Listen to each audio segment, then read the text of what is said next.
Okay, so today I am going to discuss about an important cellular organelle that involves in translation process, that is for protein production, and the name of that cellular organelle is your ribosome. So let us begin this part. So it is saying about the ribosome that the ribosomes are large ribonucleoproteins.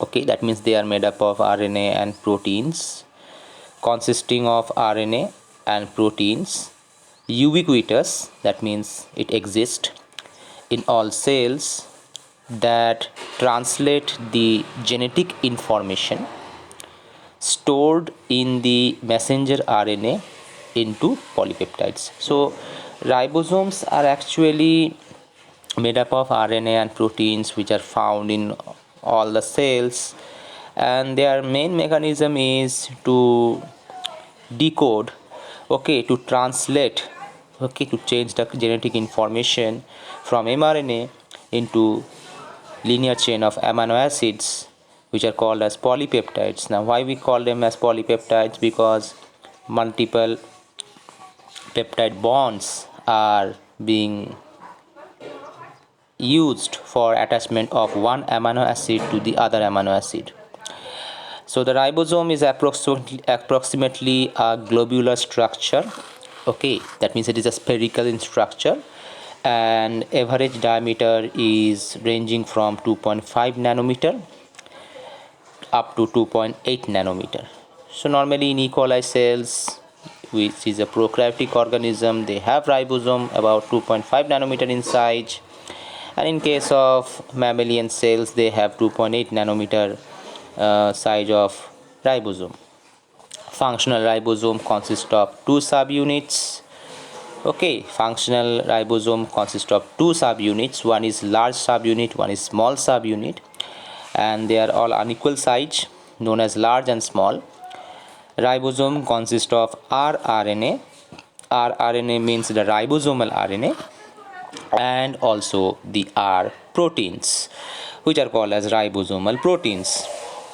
The R proteins are termed as L or S. L means large subunit ribosomal proteins, and S means small ribosomal subunit proteins, depending on whether the protein is from large or small subunit. So this is the structure, this is the normal basic concept of the ribosome structure and its chemical composition. So overall they have tried to compare between the prokaryotic ribosomes with the eukaryotic ribosomes. Prokaryotic ribosomes overall size is your 70S. Now what does S refers to? S refers to your sedimentation coefficient. Okay, and what is sedimentation coefficient? Sedimentation coefficient is the ratio of a velocity to the centrifugal acceleration. Okay, that means during density gradient centrifugation, at what velocity it is moving, and the sedimentation is occurring, because this sedimentation coefficient actually characterizes its sedimentation during its centrifugation. Okay, you can clearly say as a definition of sedimentation coefficient as the ratio of particles sedimentation velocity to the applied acceleration. Here your applied acceleration is your centrifugal force causing the sedimentation. Okay, so based on the sedimentation as occurred during centrifugation process, we name them as S. S actually is the sedimentation coefficient, and the S is actually the unit given, okay, which is also known as Swedberg, SVED. BERG, Svedberg unit. So about the prokaryotic organisms, their size is called 70S, whereas eukaryotic ribosomes, they have 80S ribosome. The small subunit of prokaryote is 30S, whereas the large subunit of the prokaryotic ribosome is 50S. Okay, it is the 50S is the large subunit, and small subunit is your 30S. If you look at the left written material, you can see 30S is the small subunit of prokaryotic ribosome, whereas the large subunit is 50S. Now this small subunit, which is in prokaryotes, is 30S. It is made up of about 21 ribosomal protein, and the number of nucleotides, the size of the RNA is about 16S. Okay, and this is in bracket it is given the number of nucleotides that makes this rRNA of the small subunit of the prokaryotic ribosome. 1542 base pair, 1542 nucleotides of RNA are involved in making the small subunit of the prokaryotic ribosome. Then if you see the large subunit, which is denoted by 50S, and again I have said S is the here the sedimentation coefficient. Okay, it is made up of about 31 different types of ribosomal proteins, which is also called as R proteins, and the RNA size is ranging from 23S rRNA and 5S rRNA. Okay, the 23S rRNA is made up of 2904 nucleotides, or you can say ribonucleotides, and the 5S rRNA is made up of approximately 120 ribonucleotides. So this was in case of prokaryotes. Let us see the eukaryotic ribosome. Eukaryotic ribosome overall size is 80S, and it is divided into small and large subunit. The small subunit is your 40S and the large subunit is your 60S. The small subunit is made up of about 33 different types of ribosomal proteins, and it consists of a special rRNA, which is called as 18S rRNA, and this 18S rRNA is made up of about 2300 ribonucleotides, whereas the large subunit is actually 60S. It is made up of about 46 different types of protein, ribosomal protein, and the rRNA which constitute your large subunit is your 28S, 5.8S and 5S. So normally the S that I am talking about is your sedimentation coefficient. Sedimentation coefficient is the ratio of velocity to the centrifugal acceleration. Okay, the ratio of velocity, the velocity that generates during that particle, in that particle, to the centrifugal acceleration. The sedimentation coefficient has a units of second, and sedimentation coefficient of 1 into 10 to the power minus 13 second is defined as 1 Svedberg. So we actually it is based on the centrifugal force, based on the sedimentation that occurs during the time of centrifugal force when we are applying. Okay, so simply you can say about sedimentation coefficient as the ratio of the particles sedimentation velocity with respect to the applied acceleration here on the basis of centrifugal force that causing them to sediment. Okay, based on that we make this size. Okay, so this was about the overview or difference between the prokaryotic and the eukaryotic ribosome. Okay, let us move on to the next page.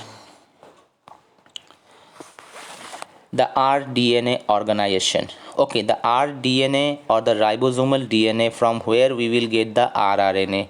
Okay, so in eukaryotes, if you can able to see, in eukaryotes each 80S ribosome consists of 4 different types of rRNA. As if you see the previous figure that I have said, previous the difference that I have mentioned to you, it is made up of 4 different types of rRNA. Look at the eukaryotes. Okay, under the eukaryote you will see that it is made up of 18S rRNA, 28S rRNA, 5.8S rRNA, and 5S rRNA. So different types of ribosomal RNA make up your eukaryotic ribosome. So in eukaryotes, uh, so in eukaryotes, each 80S ribosome consists of 4 different types of rRNA: 18S, 28S, 5.8S, and 5S. Again I repeat, S is referred to sedimentation coefficient. Okay, don't sum them up, because you thought that you may be possibly thought that 50 60 years was 40 and 40 years makes 100 years. So why does we are talking the whole ribosome as 80 years? It is based on their sedimentation coefficient. Okay, so each 80S ribosome is made up of 4 different types of rRNA: 18S, 28S, 5.8S, and 5S. Now this rRNA is made by, obviously it will be made by some DNA. Some genes are responsible for making this rRNA. So the genes for 18S, 28S, 5.8S rRNA are organized as a single transcription unit. That means they are all one after another. These all genes that are related, they are organized as a single transcription unit. Okay, and they are transcribed by RNA polymerase 1. Okay, again I repeat. So these DNA, the gene responsible for 18S rRNA, 28S rRNA, 5.8S rRNA, and these and 5S these 3 RNAs, not 4, these 3 RNA, 18S, 28S, 5.8S rRNA, the genes responsible for this RNA, they are organized as a single transcription unit. It means the genes responsible for this 18S, 28S, and 5.8S, they are located one after another for the purpose of transcription. And the transcription, transcription is a process through which the DNA will be used to make RNA. Okay, so that, and here the process is catalyzed by the RNA polymerase 1. Okay, and in the next line it is saying that the primary transcript, that is your 45S rRNA, the 45S rRNA is synthesized by this transcription unit, is processed into mature 18S, 5.8S, and 20S rRNA. Actually, firstly it was actually 45S rRNA. It was first transcribed as a single transcription unit, and then they will be matured, okay, into 18S, 5.8S, and 22.28S rRNA. Okay, now in order to produce large amount of rRNA, the transcription unit encoding rRNA are present in multiple copies and organized in tandem repeats. So let me discuss first about the transcription unit first, because repeatedly these type terms have been given. Transcription unit is a sequence of nucleotides in DNA that will code for a single RNA molecule. It may be a mRNA, that is messenger RNA, which will ultimately give rise to a protein product, or it may be tRNA that will be helpful for your translation process to carry the amino acid. Okay, and also rRNA for synthesis of ribosomes. So normally transcription unit is a sequence of nucleotides in the DNA that will code for single RNA molecule along with the sequence that are necessary for the transcription. And normally a transcription unit consists of a promoter region, RNA coding sequence which will code for RNA, and a terminator. Promoter is the initiator site. Okay, it is the initiator site where the transcription process will begin.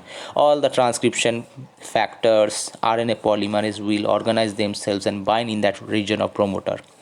Okay, and various protein factors are involved. Okay, terminator region is the region where the transcription process will end.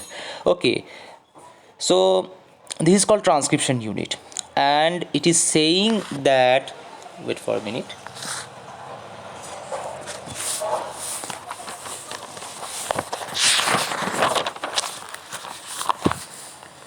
It is saying that this primary transcript is actually a 45S rRNA. Okay, it is a 45S rRNA, and then this 45S rRNA is first transcribed, and then they are matured, further processed to form 18S, 5.8S, and 28S rRNA.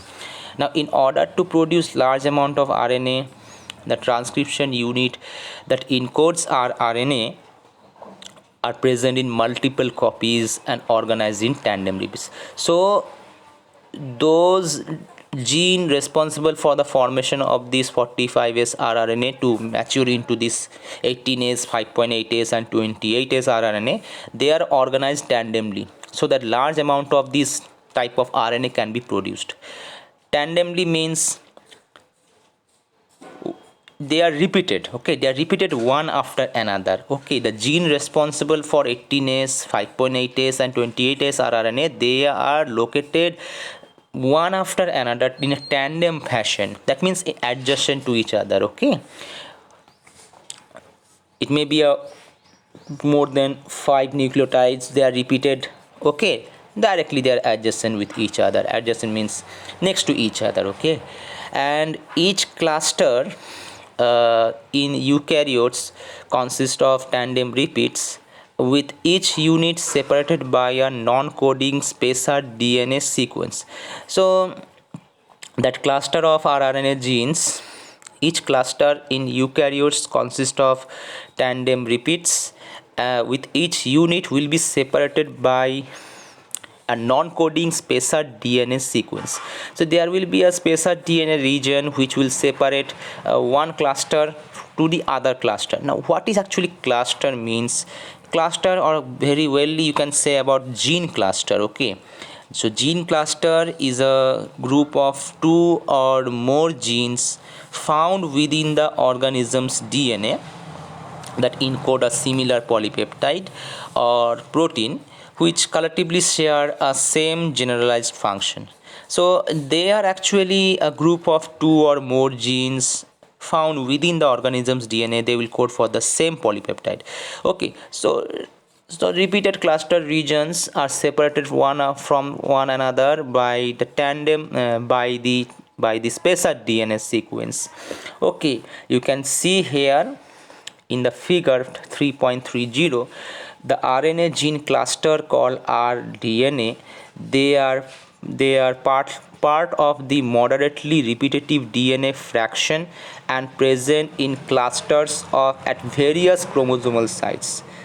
You can see the 18S, 5.8S, and 28S rRNA, and you can see here that each cluster in the eukaryote consists of tandem repeats. So they are repeated one after another, but each unit is separated by a spacer DNA sequence. You can see the blacks are the rRNA genes. The 18S and 5.8S are separated by a spacer DNA region. You can see the 5.8S has been separated with the 28S gene cluster by non-coding spacer region. Non-coding means normally they will not code for any amino acids. They will not code for essential any polypeptides. Okay, so there is a spacer region here. So each cluster in eukaryotes consists of tandem repeats, and each unit is separated by a non-coding spacer DNA sequence. Non-coding means they will not code for any amino acid. As you can see, 18S is separated from the 5.8S by a non-coding spacer DNA sequence.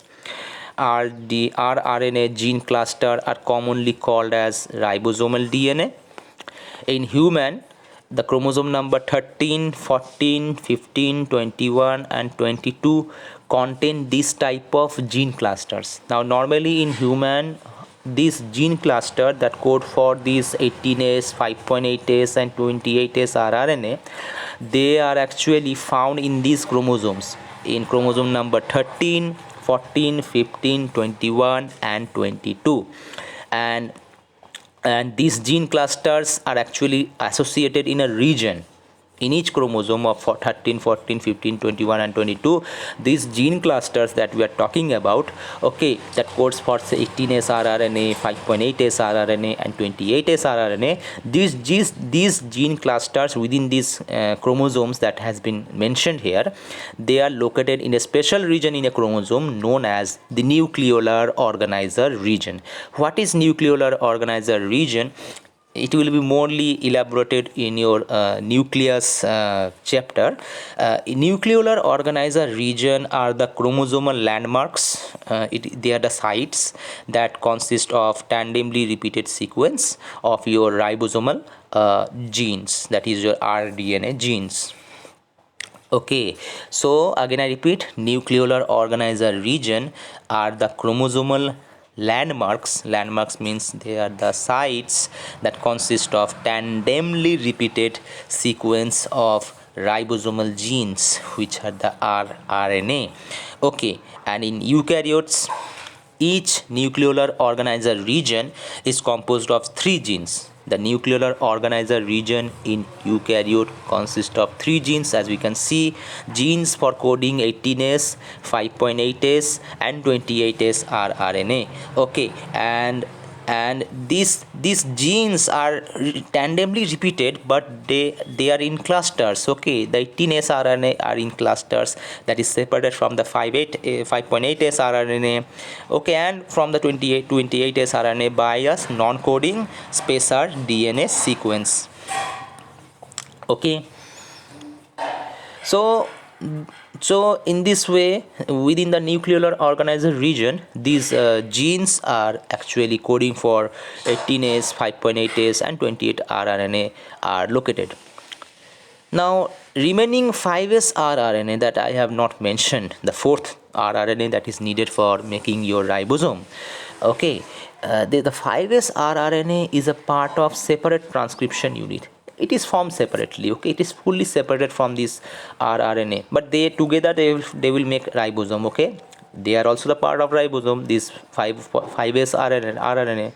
So the 5S rRNA gene is a part of separate transcription unit and located separately, and it is transcribed by another type of RNA polymerase called RNA polymerase 3 rather than RNA polymerase 1. This type of question normally come in your competitive exam, that who transcribes the 5S rRNA.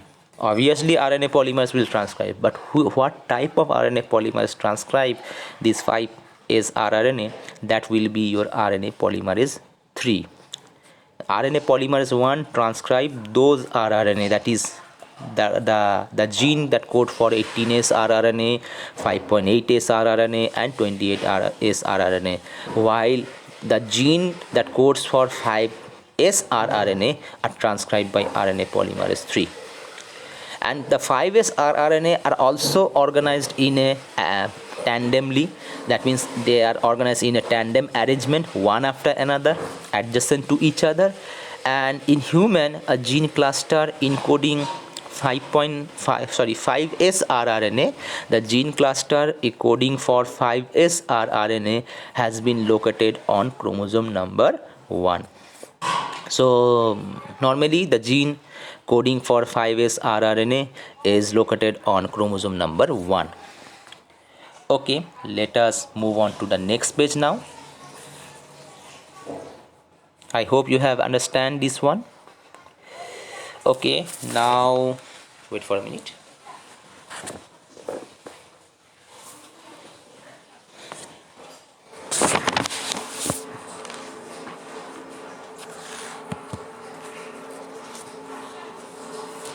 Okay, So now it is showing a table, and in this table it is showing the different types of ribosomes and their rRNAs has been shown here.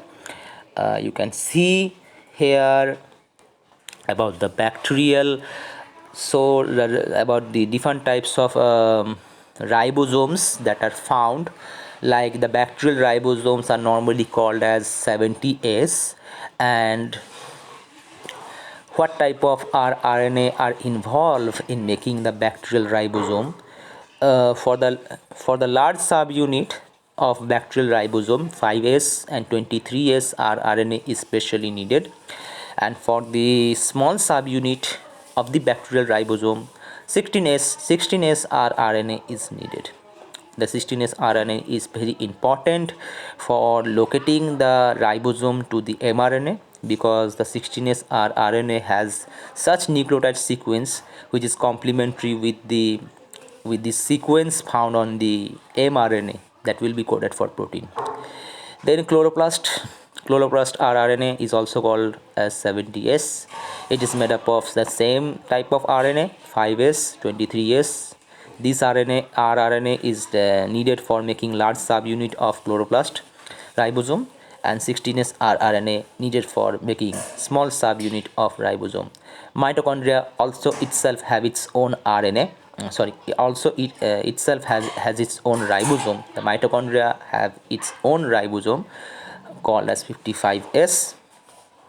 Okay, and the main reason that why chloroplast and mitochondria have this ribosome, because through evolution it was considered that they were actually a freely organism that has been inserted into our cell. Okay, the endosymbiotic theory that I think you have learned it before in class 12. Okay, so mitochondria also itself have its own ribosome known as 55S, and it is made up of 16S and 12S rRNA. There is also ribosomal protein involved, but we are not showing the ribosomal protein here. We are only showing here what type of rRNA is constituting this ribosome. 16S rRNA in mitochondrial ribosome is needed for making large subunit, whereas 12S rRNA is needed for making small subunit of ribosome. Archaebacteria, they are also made up of 70S, the same thing. Eukaryotes, that is a normal ribosome that is found in the cytosol, is made up of 80S. Okay, and the eukaryotic ribosome is made up of large and small subunit, obviously, but the rRNA that are involved are, as I have mentioned before, it is made up of 5S, 5.8S, 28S, and this 5S, 5.8S and 28S rRNA is making up your large ribosomal subunit of your eukaryotic ribosome, whereas the 18S rRNA is making your small subunit, ribosomal subunit of eukaryotic ribosome. Let us move on to the next part. About they are saying about the eukaryotic ribosome. Many things has to be here mentioned. Let us see. So what it is saying, most eukaryote consist of two distinct type of ribosomes. One is cytosolic, one is organellar. So ribosomes are looking same in shape, but based on their location, ribosome can be cytosolic, that means they are freely roaming around in the cytosol, or it may be organellar, that means they are attached with some cellular organelles or membranes of the some cellular organelles. Okay, so most eukaryotes consist of two distinct type of ribosomes. One is cytosolic, one is organellar. What are cytosolic ribosomes? Cytosolic ribosomes of eukaryotic cells other than mitochondria and chloroplast ribosome are of 80S type. Just we have mentioned in the table here, except mitochondria and chloroplast, all the other ribosomes that are found in the cytosol are 80S type of ribosome. Organellar ribosome from mitochondria and chloroplast are smaller than cytosolic ribosome, and they bear resemblance, means same structure of as bacterial 70S ribosome.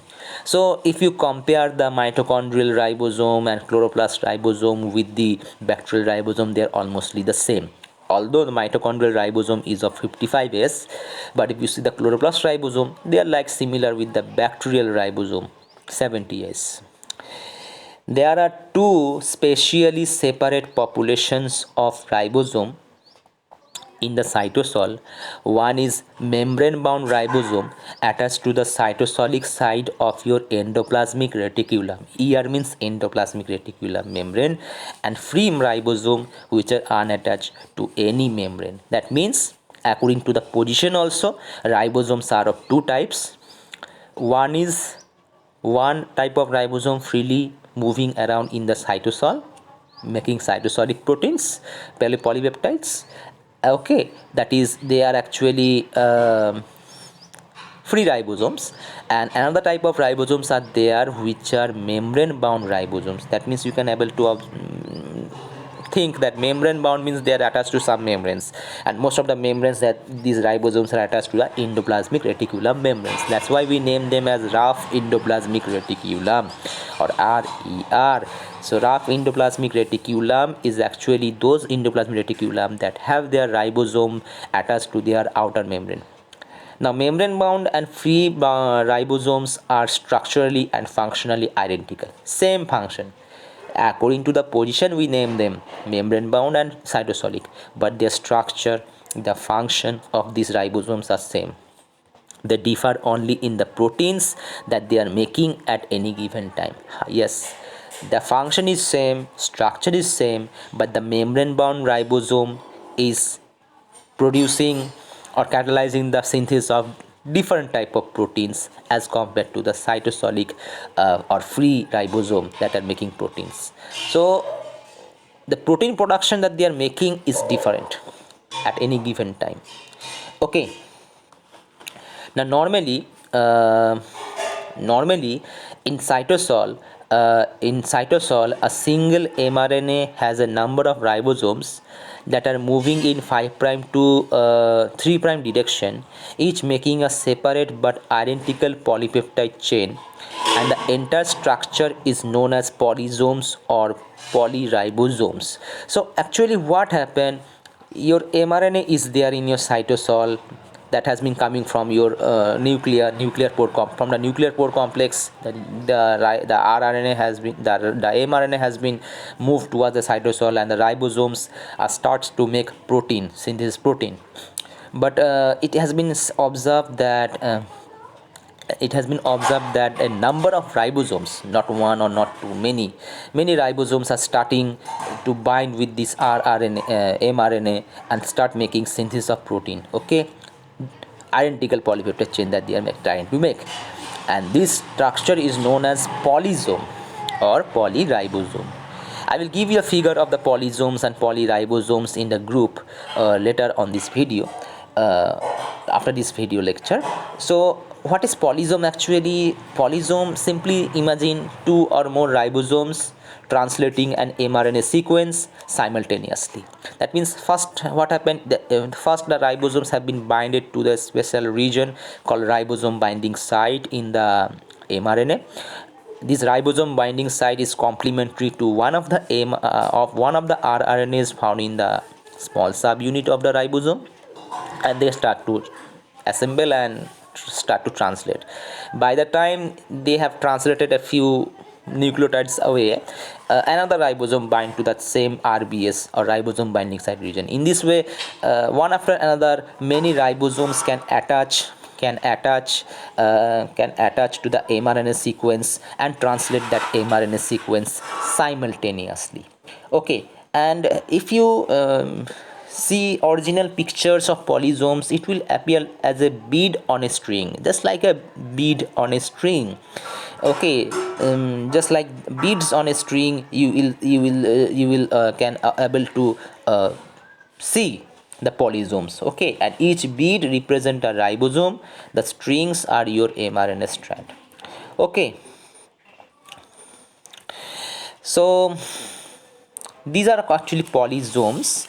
And they are saying in the next paragraph that in eukaryotic cells the proteins are synthesized in the cytosol and within the organelle.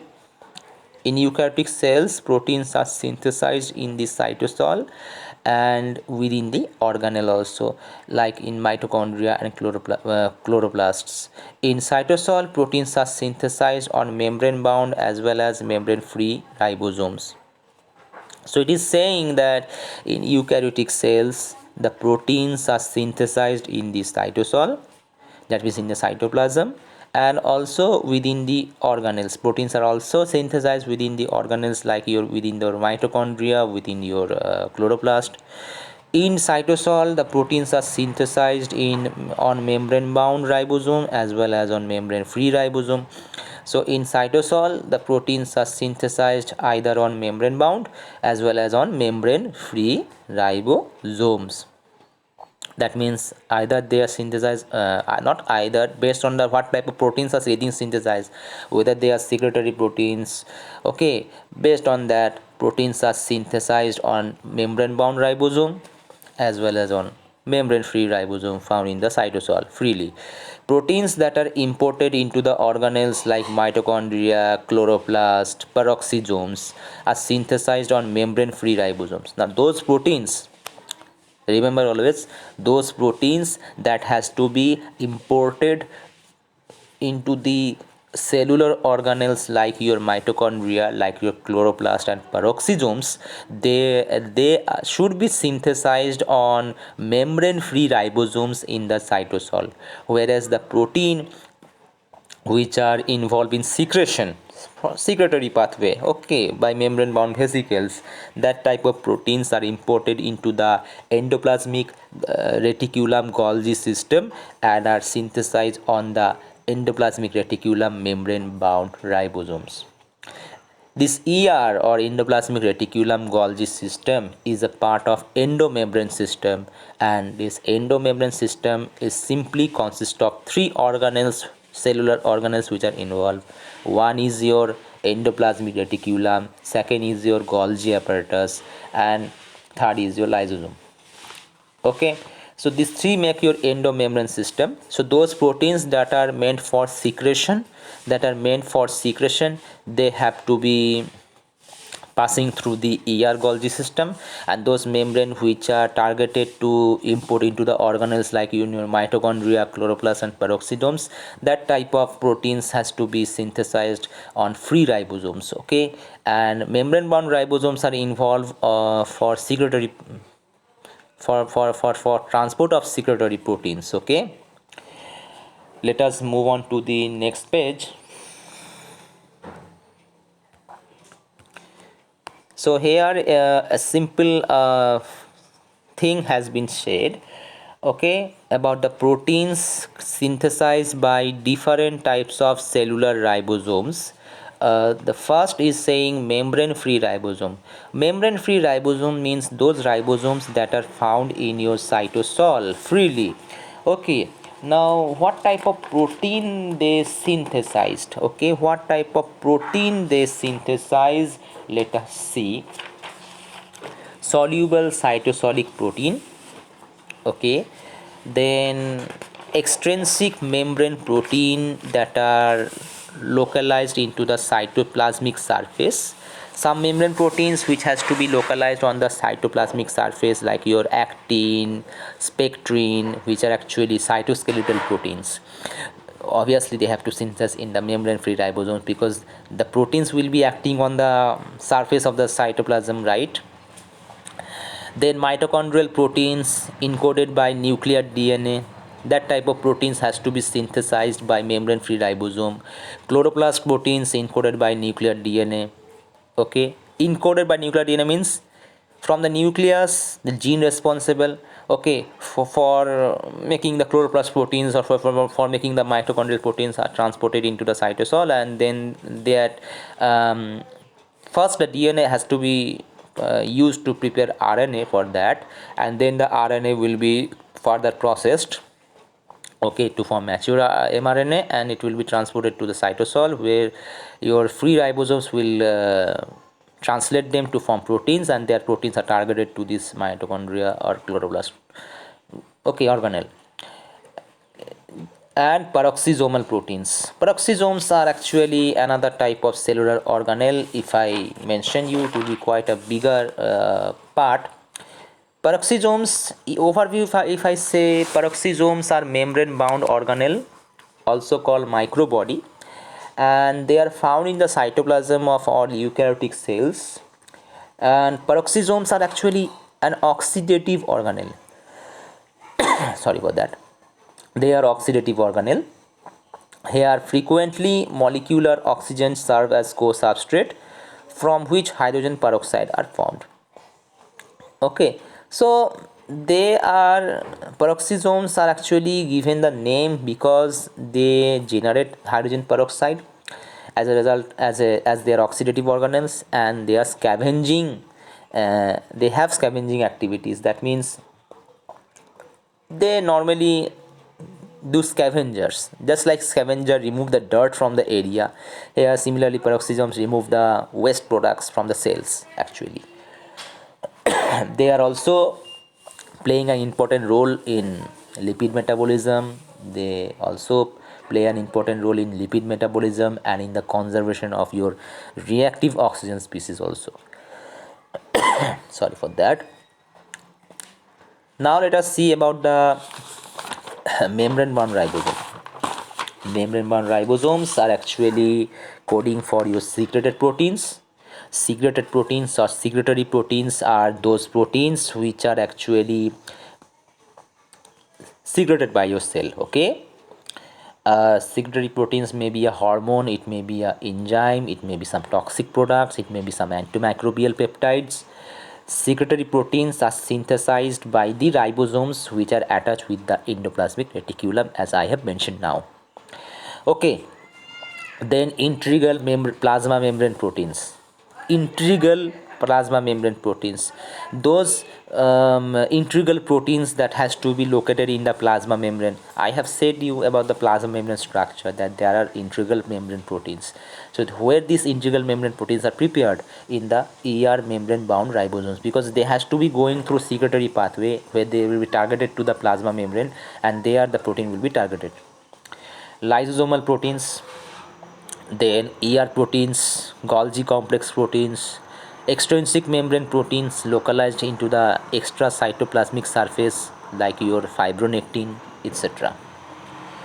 Okay, so these are actually various type of proteins that are secreted, that are actually synthesized, or better to say catalyzed, by the membrane free ribosomes and by the membrane bound ribosomes. Okay, the next part I will be talking later on will be about the protein targeting and translocation. That means how, protein targeting actually means directly protein targeting means it is the biological mechanism by which the proteins are transported to their appropriate destination within or outside the cell, where the proteins has to be transported. We are preparing the protein, we have manufactured the protein, but it has to be commercialized. Just like a product has been prepared, we have to commercialize, otherwise it will be of no use. Just like that, the proteins that are prepared in the membrane or in the cytosol, they have to be transported, right? They have to be transported to their appropriate destination, okay, within or outside the cell. That is called protein targeting. And this protein targeting is involved by various ways, like there is a signal sequence which will identify to target the sequence, to target that where it will be targeted to move on. Okay, so this part I will talk you in the next lecture. Okay, if you have any doubt regarding this, please ask in the group. Okay, and on the basis of that, some video animation I will also provide to you in the group. Okay,